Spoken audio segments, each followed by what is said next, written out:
Need a repair? We offer a free diagnostic. We pick up and deliver right to your door, no calls, no hassle.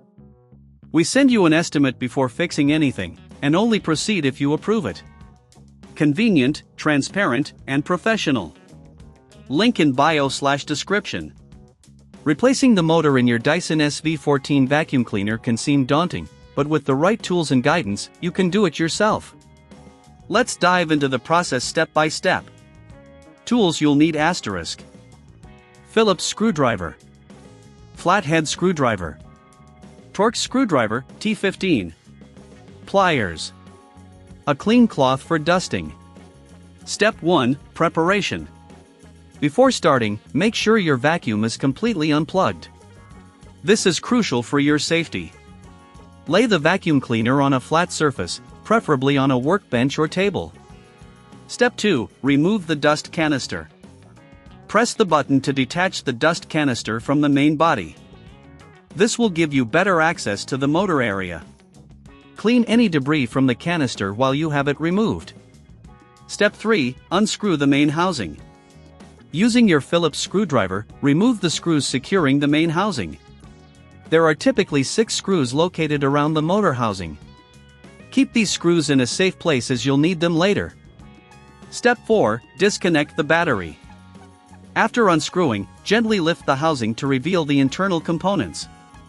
You'll see the battery connected. Carefully disconnect the battery cable using your pliers.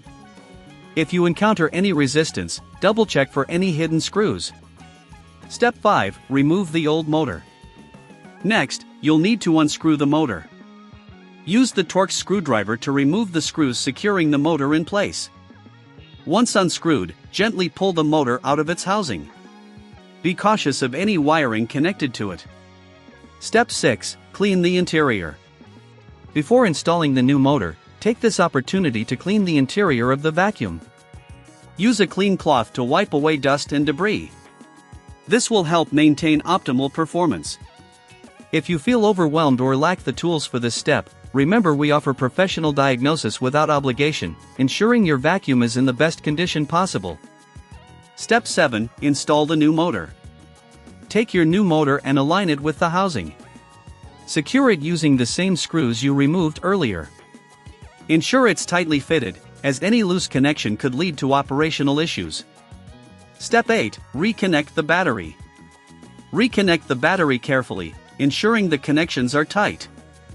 A loose battery connection can cause your vacuum to malfunction. Step 9: Reassemble the housing. Now, place the main housing back onto the vacuum. Reinsert all screws securely. It's important to make sure everything is tightly fastened to prevent any vibrations during operation. Step 10: Testing the vacuum. Once everything is reassembled, plug the vacuum back in and test it. Ensure that the motor runs smoothly and that there are no unusual sounds. If you encounter issues, remember we provide pickup and delivery at your home, offering a hassle-free solution. Final check. Don't forget to check that the dust canister is properly attached. If you prefer to avoid the hassle of repairs altogether, we can provide a quote before repair, ensuring you know the costs upfront without any surprises. By following these steps, you'll have successfully replaced the motor in your Dyson SV14 vacuum cleaner. Enjoy the enhanced performance. Need a repair? We offer a free diagnostic. We pick up and deliver right to your door, no calls, no hassle. We send you an estimate before fixing anything, and only proceed if you approve it. Convenient, transparent, and professional. Link in bio/description.